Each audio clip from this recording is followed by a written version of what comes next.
আসসালামু আলাইকুম। আমার চ্যানেলে আপনাদের সকলকে স্বাগত।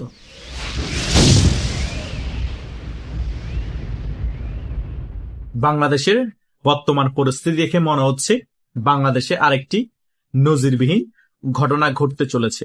মনে হচ্ছে শেখ হাসিনার আরেকটি রাজকীয় প্রত্যাবর্তন ঘটবে বাংলাদেশে। এটা বলার পিছনে অনেকগুলো কারণ আছে। আজকে এই সকল বিষয় নিয়ে আলোচনা করব। আশা করছি আপনারা শেষ পর্যন্ত ভিডিওটি দেখবেন। প্রথমত, সারা বাংলাদেশের মধ্যে যে আইনজীবী সমিতির নির্বাচন হয়েছে, সেখানে মুক্তিযুদ্ধের পক্ষের শক্তির আইনজীবী যারা আছে তাদের কাউকে নির্বাচনে অংশগ্রহণ করতে দেয়নি। আমুরা আর মামুরা মিলে নির্বাচন করে নিজেরা নিজেদেরকে নির্বাচিত ঘোষণা করে ভাগাভাগি করে পদগুলো নিয়ে নিয়েছে।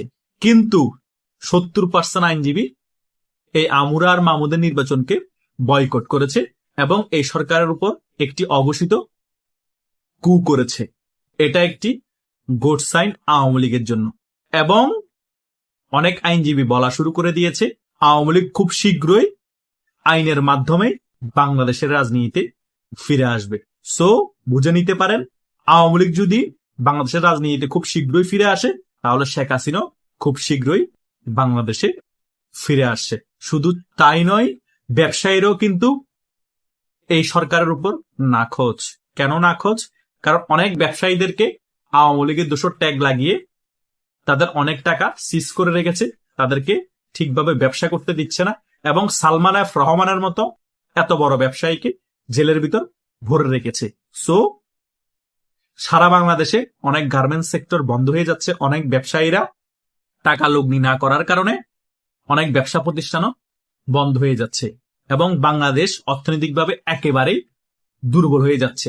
আইনজীবীদের পক্ষ থেকে এই সরকারের উপর একটি অঘোষিত কু করা হচ্ছে এবং ব্যবসায়ীদের পক্ষ থেকে অঘোষিত কু করা হচ্ছে। জনগণের পক্ষ থেকেও এই সরকার রোষানলে পড়ে যাচ্ছে। সো এই সরকার সকল দিক থেকে প্রেসারে পড়ে গিয়েছে। এই সরকার না চাইলেও বাংলাদেশ আওয়ামী লীগ বাংলাদেশের রাজনীতিতে ফিরে আসবে আইনের মাধ্যমে এবং তাদের শক্তিমত্তা দেখিয়ে বাংলাদেশে দাপটের সহিত রাজনীতি করবে এবং শেখ হাসিনারও একটি রাজকীয় প্রত্যাবর্তন ঘটে যাবে। কোনোভাবেই এই সরকার ঠেকাতে পারবে না। কিভাবে ঠেকাবে?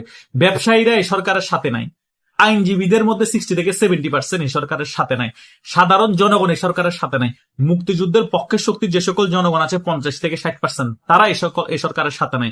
এই সরকারের সাথে কারা আছে তাহলে প্রশ্ন করতে পারেন আপনারা। এই সরকারের সাথে আছে মুক্তিযুদ্ধের বিরোধী শক্তি, এই জামাত এবং এনসিপি এবং বিএনপির 10 থেকে 15% সমর্থক। সো এই তিনটা দল মিলে টোটাল হয়তোবা 30% সমর্থক এই সরকারের সাথে আছে। তার মানে বাংলাদেশের 70% জনগণ এই সরকারের পাশে নেই।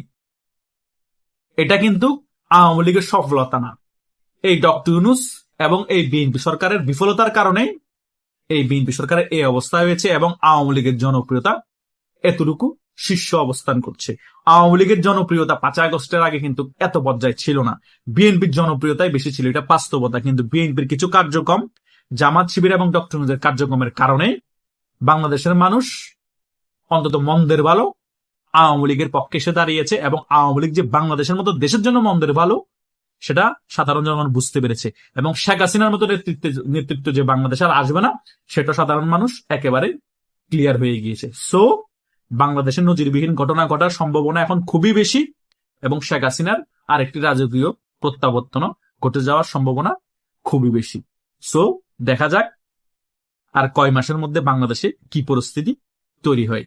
আমাদের আরো কিছু মাস, কিছু বছর হয়তো এর জন্য অপেক্ষা করতে হতে পারে। সো কেউ অধৈর্য হবেন না। সামনে যারা মুক্তিযুদ্ধের পক্ষে শক্তি আছেন তাদের জন্য ভালো কিছুই অপেক্ষা করছে। ধন্যবাদ সকলকে।